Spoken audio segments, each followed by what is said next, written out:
학대자의 분노를 어찌하여 항상 종일 두려워하느냐?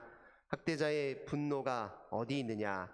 결박된 포로가 속히 놓일 것이니 죽지도 아니할 것이요 구덩이로 내려가지도 아니할 것이며 그의 양식이 부족하지도 아니하리라. 나는 네 하나님 여호와라. 바다를 휘저어서 그 물결을 뒤흔들게 하는 자이니 그의 이름은 만군의 여호와니라.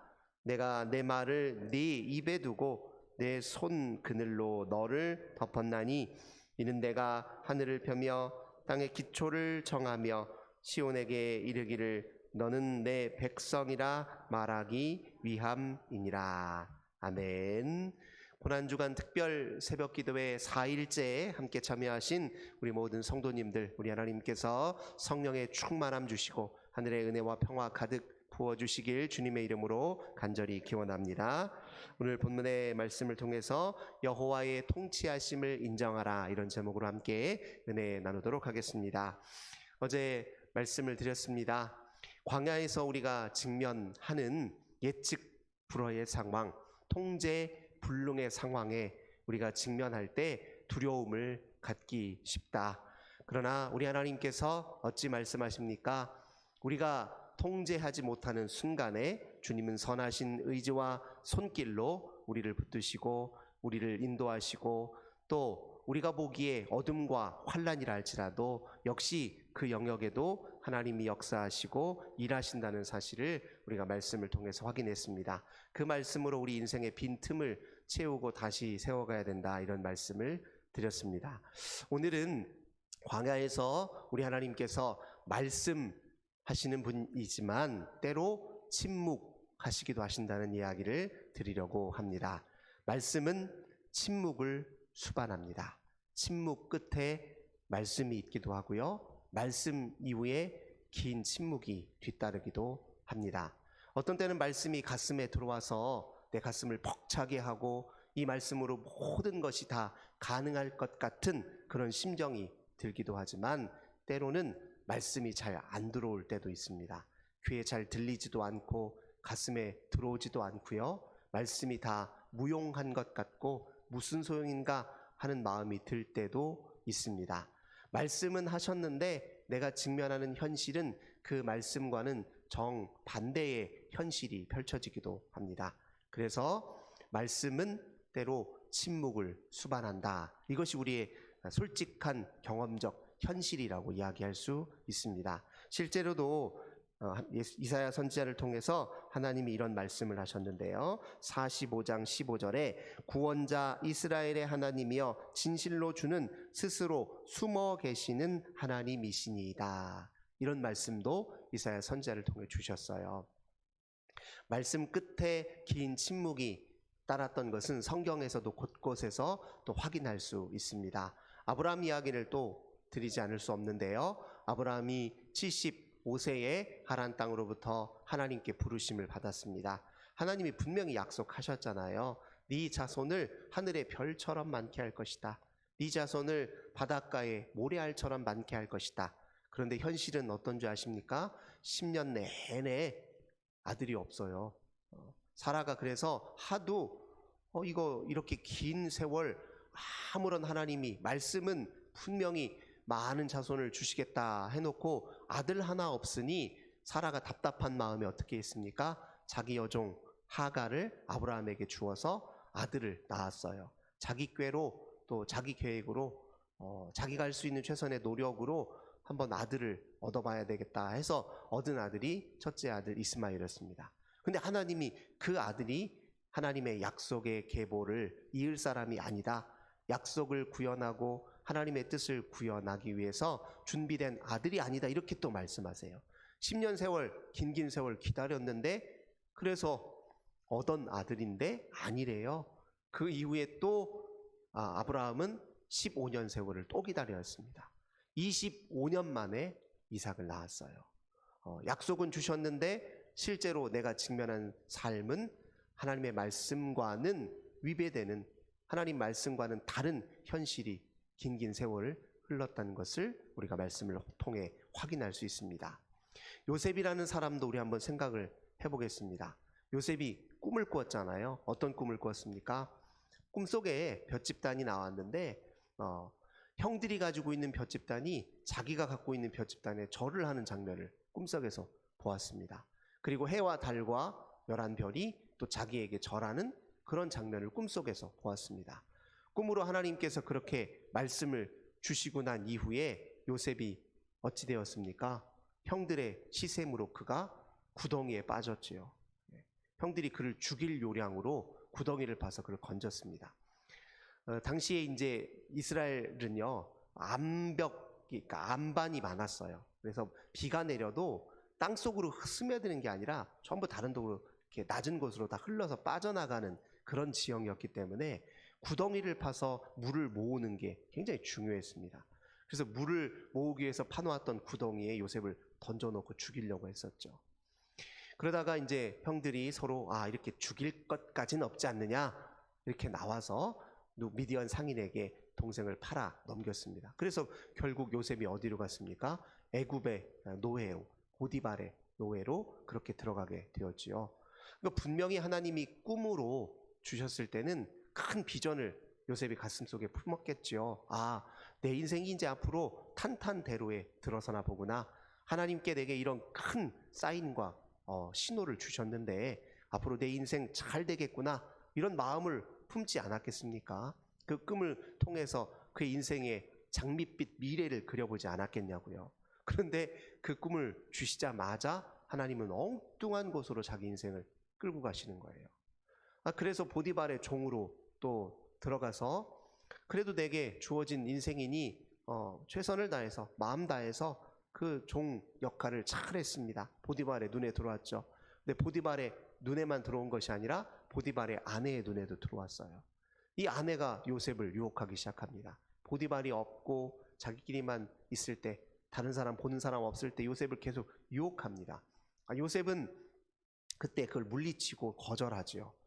그래서 이 보디발의 아내가 요셉을 모함하여서 나를 오히려 겁탈하려고 했다라고 모함해서 요셉은 또 어디에 들어갑니까? 감옥에 들어가요. 계속 연달아서 일어나는 일은 뭐냐면, 내 깐에는 나 주의 말씀 하나 붙들고 최선을 다해서 주님이 기뻐하시는 삶을 최선을 다해서 살아내려고 하는데, 연달아 일어나는 일들은 다 이런 구덩이 같은 현실이에요. 좀 나올 법한데 또 다시 구덩이에 또 던져놓고, 조금 나올 법한데 다시 또 던져놓고, 이제 좀 뭔가 하나 큰 문제를 해결해서 넘어갈 듯한데 다시 또 큰 문제가 직면하고, 요셉의 삶이 계속 그런 삶의 연속이었다고요. 말씀 한번 주시고서 긴 세월을 계속 침묵 속에 있었어요. 요셉이 제대로 길을 펴기까지 13년의 세월이 흘러갔습니다.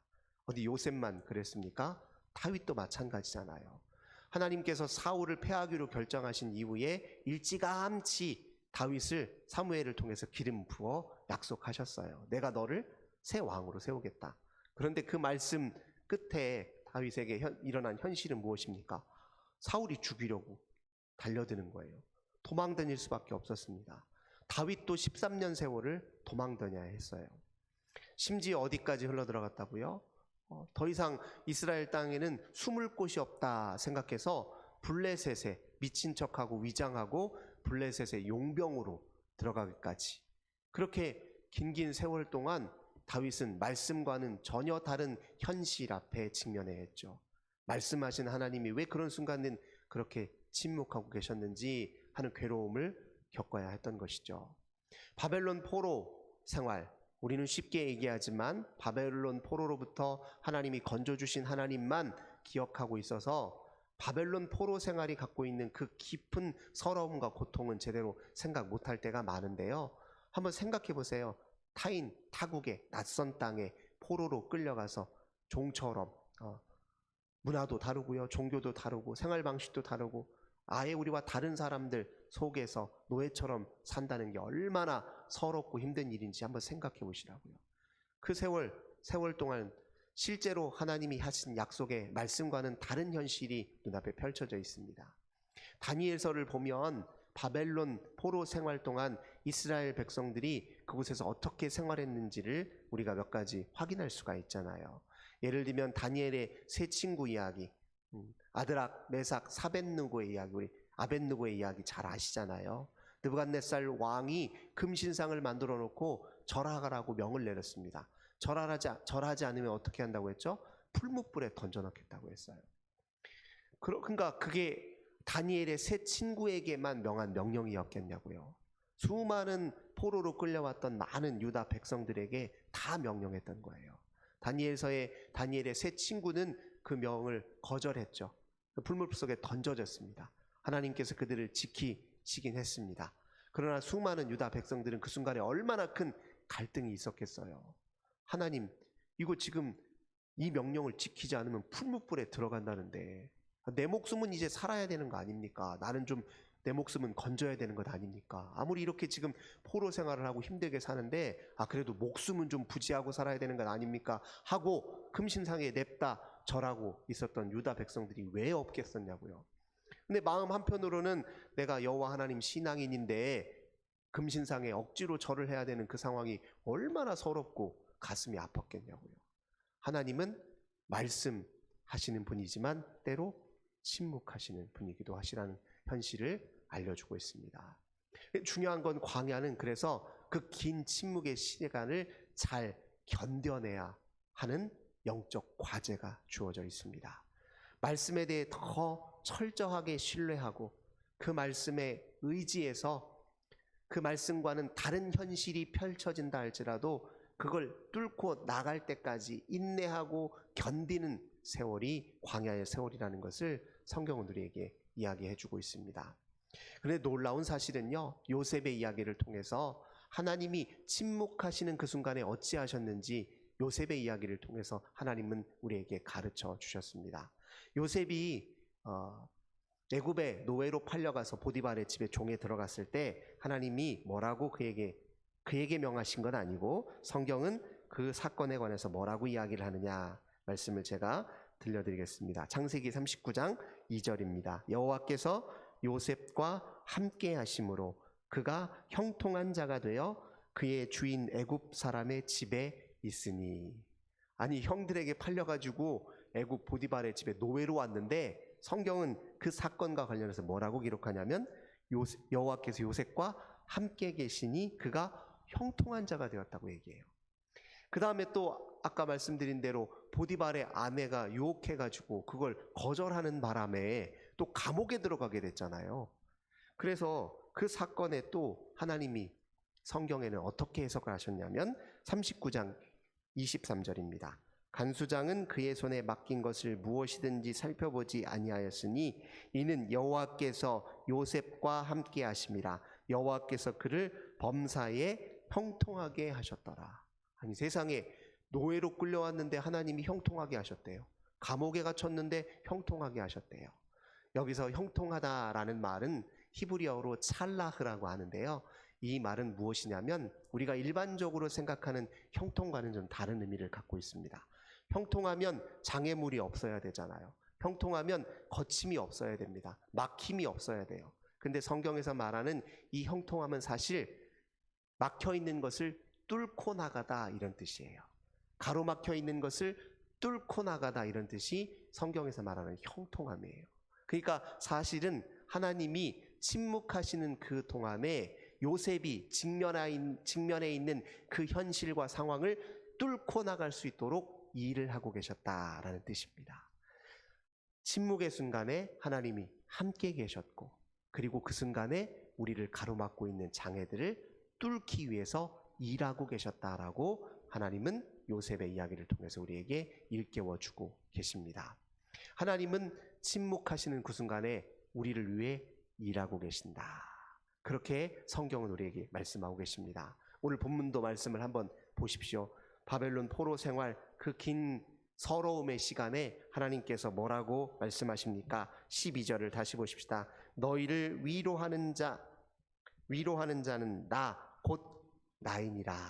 이렇게 하나님 말씀하십니다. 그렇게 서러움을 겪고 있는 그들에게 내가 너희를 위로하겠다라고 말씀하십니다. 동시에 너희는 죽을 사람을 두려워하지 말라 이렇게 말씀하십니다. 하나님 침묵하시면서 제때 제대로 도와주지도 않으시면서 금신상 만들어서 절하라고 많은 사람들을 협박하는 그 순간에 가만히 계셨으면서 무슨 위로야? 이렇게 생각하는 유다 백성들이 없었겠냐고요. 그래서 그 다음 말씀을 한번 주목해 보십시오. 하늘을 펴고 땅에 기초를 정하고 너를 지은 자 여호와를 어찌 잊어버렸느냐. 하늘을 펴고 땅에 기초를 펴셨다. 이 말씀이 갖고 있는 의미가 있습니다. 생각해 보십시오. 하나님이 처음 세상을 지으셨을 때, 창조하셨을 때 우리가 그 현장에 있었습니까? 없었지요. 우리가 지금 누리고 있는 이 모든 자연의 이 은택, 저 햇빛, 바람, 공기, 물, 이 모든 것이 창조되었을 순간에 우리가 그 현장에 있었냐고요? 없었다고요. 우리가 보이지 않는 곳에서 수많은 일이 일어나고 있다. 창조의 신비를 보라, 자연의 신비를 보라.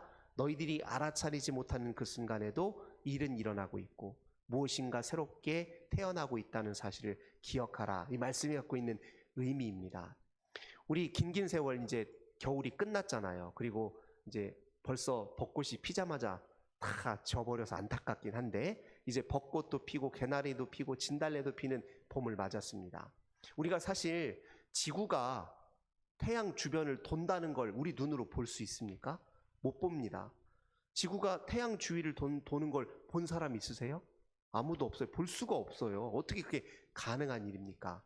하지만 그래서 긴긴 세월 기다려 보니 3, 4개월 지나고 나서 꽃이 피고 나서 보니까 지금 지구는 돌고 있고 태양을 돌고 있어서 계절이 바뀌는구나. 이걸 통해서 뭔가 일어나고 있다는 걸 알게 되죠. 우리가 지구가 자전하는 모습을 볼 수 있나요? 못 보잖아요. 그런데 때가 되면 밤이 되고 때가 되면 다시 해가 뜹니다. 그 과정을 통해서 우리는 지구는 돌고 있다라는 것을 알 수 있어요. 볼 수는 없어도 알 수는 있고 볼 수는 없지만 경험할 수는 있는 것 아닙니까? 하나님이 침묵하시는 순간에 안 계신 것이 아니라 같이 계신다는 거예요. 알아차리지는 못하는 순간에도 하나님은 일하신다는 사실을 오늘 본문을 통해서 이렇게 설명하고 계신 것입니다. 그 긴 침묵의 시간을 견디는 힘은 무엇이냐? 하나님이 보이지 않는 순간에도 일하신다. 우리를 통치하신다. 우리를 다스리신다. 우리의 직면에 있는 이 벽, 우리가 둘러싸여 있는 이 막힘을 뚫기 위해서 하나님은 지금도 역사하고 계신다. 그것을 굳게 믿는 것이 긴 침묵의 시간을 견디는 유일한 방법이라는 사실을 성경은 우리에게 이야기해 주고 있습니다. 신뢰 말고는 아무것도 소용이 없는 순간들이 있어요. 믿음 말고는 아무것도 뚫고 나갈 수 없는 순간들이 있다고요. 하나님이 그런 순간들을 우리에게 주시면 그 끝에, 침묵 끝에 일어나는 그 깨달음이 훨씬 더 크고 위대한 순간으로, 은혜로 다가오기 마련입니다. 오직 믿음 하나 의지해서 견뎌야 되는 순간들이, 그 순간들만 잘 견디고 나면 하나님과 우리 사이는 훨씬 더 가까워진다는 것을 우리가 성경을 통해서 확인할 수 있습니다. 제가 예전에 또 비유로 말씀드린 적이 있는 것처럼 16세기 갈멜 수도원의 십자가의 요한이라고 하는 수도사는 그의 영혼의 밤이라고 하는 시와 그 책에서 분명히 이야기하고 있습니다. 하나님이 안 계신 것처럼 느껴지는 순간들이 있다는 거예요. 그게 하나님의 부재감이죠. 근데 그건 우리의 느낌이에요. 실제로 안 계신 것이 아니라 우리가 못 느끼는 거예요. 하나님의 침묵도 엄밀하게 말하면요, 하나님이 말씀을 안 하시는 것이 아니라 말씀하셔도 우리가 들을 수 있는 눈이 없기 때문에, 귀가 없기 때문에, 즉 우리의 영적 인식 능력의 한계 때문에 우리에게 침묵처럼 느껴지는 것이지 하나님은 늘 말씀하시는 분이라고 이야기합니다. 근데 어쨌든 우리는 인간적으로 나약하니 그렇게 하나님이 안 계신 것 같은 순간이 있다는 거예요. 그런데 그 순간 우리가 의지할 수 있는 유일한 끈은 무엇이냐? 신뢰밖에 없다는 거예요. 내 생각도 아니라는 겁니다. 막 이런 현실은 이렇게도 생각해보고 저렇게도 생각해보고, 생각을 많이 한다고 좋은 생각이 드는 것 아니에요. 때로는 생각이 아니라 믿음 말고, 생각이 아니라 오직 믿음만 붙잡고 가야 될 때가 있습니다. 막 이것저것 궁리한다고 답이 안 나와요. 실제로 많은 생각이 오히려 더 부정적인 생각으로 우리를 이끌어갈 때도 있다는 거예요. 그냥 무조건 믿음 말고는 다 무용한 순간들이 있다는 거예요. 근데 그때가 하나님이 가장 역동적으로 일하실 때이다라는 사실을 십자가 요한은 깨달았습니다. 그때 하나님이 우리 마음 깊은 곳에 영혼과 우리의 내면을 어루만져 주셔서 우리를 한층 성숙하게 만드실 뿐만 아니라 우리 인생을 더 견고하게 다져가고 있다는 사실을 십자가 요한은 깨달아서 그것을 시로 그렇게 또 글로 그렇게 표현했던 것입니다. 그런 순간 긴 침묵의 시간을 잘 견뎌서 우리는 더 분명하게 깨닫습니다. 주님은 늘 우리와 함께 계시는구나. 어느 순간에도 어느 곳에 있어도 어떤 상황에 직면해 있어도 주님은 우리와 함께 계시는구나. 뿐만 아니라 우리를 형통하게 이끄시는 분이라. 우리의 가로막힌 담들을 뚫고 나아갈 수 있도록 주님이 일하고 계신다는구나. 이것을 더 우리가 선명하게 느끼고 경험할 순간이 반드시 온다는 것입니다. 우리 인식의 능력의 한계 때문에 하나님이 없는 것 같은 느낌이 들지만 그건 느낌일 뿐이라는 거예요. 그 느낌에 사로잡혀서는 안 됩니다. 이 느낌의 고통이 때로는 크지요. 우리 예수님이 십자가 선상에서 하신 말씀이 무엇입니까? 나의 하나님 어찌하여 나를 버리셨나이까? 시편 22편의 시편 기자의 말씀을 인용하신 말씀이에요. 이건 우리 인간이 겪을 수 있는 최상의 고통 중에 하나를 예수님이 대신 표현하신 것입니다. 예수님이 인성을 가지신 분이고 인간의 고통이 무엇인지 속속들이 아시는 분이셨잖아요. 우리 인간이 때로 어떤 고통에 직면합니까? 하나님 어찌하여 나를 버리셨는지요. 어찌하여 내가 이렇게 지독한 고통 중에 있는데 한 말씀도 어떻게 안 하실 수 있습니까? 어떻게 한순간도 내게 하나님 곁에 계신다는 걸 알려주지 않을 수 있습니까? 우리가 이렇게 예수님이 십자가에서 그렇게 탄식했듯이 우리 인생에서 그런 탄식의 순간들이 왜 없겠습니까? 예수님 그것을 우리를 대변해서 십자가 선상에서 그렇게 외치셨던 것이죠. 그런데 그 순간에도 하나님은 우리를 버리신 것이 아니라 우리 곁에 함께 계셔서 아파하셨다는 사실을 또 예수님이 보여주신 거예요. 예수님이 우리의 고통과 함께 계신다는 사실을 십자가에서 또 보여주신 것 아니겠습니까? 사랑하는 성도 여러분, 때로 믿음 말고 아무것도 소용이 없는 순간이 있습니다. 긴 침묵의 순간이 있습니다. 그러나 그 순간 인정하고 기억합시다. 주님이 함께 계시고 우리 인생을 통치하십니다. 우리의 벽을 뚫고 계십니다. 반드시 그 길을 지나서 하나님을 더 선명하고 분명하게 깨달을 일이 반드시 옵니다. 그 믿음으로 오늘도 하루를 사시고 그 믿음으로 평생을 사시고 그 믿음으로 하나님 앞에 날마다 성숙해 가시기를 주님의 이름으로 간절히 기원합니다. 참 좋으신 주님 감사드립니다. 요셉의 인생을 통해 야곱의 인생을 통해 다윗의 인생을 통해 바벨론 포로민들을 통해서 하나님 우리에게 말씀해 주셨습니다. 하나님 말씀하시는 분이지만 때로 우리가 느끼기에 침묵하시는 하나님처럼 느껴지지만 그러나 침묵의 순간 하나님이 안 계신 것이 아니라 보이지 않는 방식으로 일하고 계신다는 사실을 저희들 굳게 믿게 하여 주옵소서.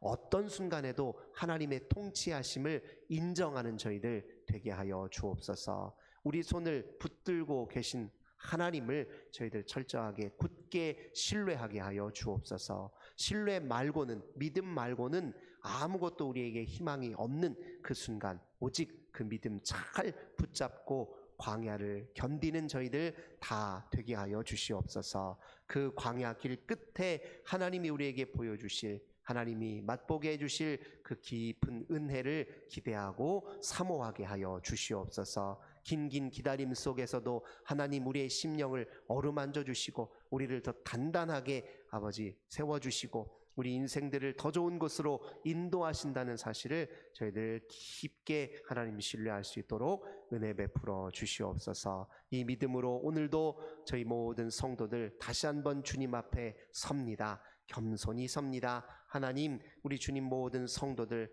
오늘도 하늘의 크신 은혜로 평화로 붙들어 주옵소서. 주 예수님의 이름으로 간절히 기도하옵나이다. 아멘. 오늘 또 주신 말씀으로 함께 찬송 먼저 하고요. 384장 찬송 드리겠습니다.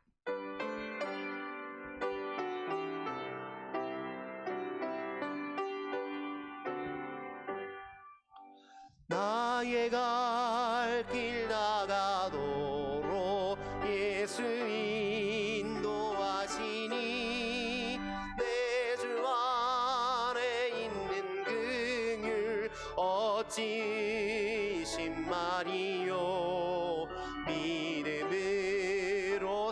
마른 자는 하늘 위로받겠네. 무슨 일을 만나든지 만사형통하리라. 무슨 일을 만나든지 만사형통하리라. 나의 갈 길 나가도록 예수 인도하시니, 어려운 일 당할 때도 족하는 내 주시네. 나는 심히 고단하고 영혼 매우 가라나. 나의 앞에 반석에서 샘물 나게 하시네. 나의 앞에 반석에서 샘물 나게 하시네. 나의 갈 길 나가도록 예수 인도하시니, 그의 사랑 어찌 큰지 말로 알 수 없도다. 성령 감화 받은 영혼 하늘 날아갈 때에 영영 부를 나의 찬송 예수 인도하셨네. 영영 부를 나의 찬송 예수 인도하셨네. 아멘. 우리 주여 한번 부르시고, 또 침묵 속에 고요히 일하시는 하나님의 통치하심을 인정하고 목도하게 하소서. 우리 주 앞에 간절히 기도하고, 환우들을 위해서, 우리 가정의 자녀들을 위해서, 교회와 나라와 민족 위에 고통당한 우리의 이웃을 위해서 오늘도 간절히 주 앞에 기도하겠습니다. 주여, 좋으신 주님 감사합니다. 감사합니다. 주 앞에 나와 기도하게 하시니 감사합니다. 복된 말씀 들고 다시 망야 앞에 믿음으로 저희들을 불러주시고 은혜 주시고 함께해 주신 것 감사드립니다. 이 아침에도 아버지 앞에 가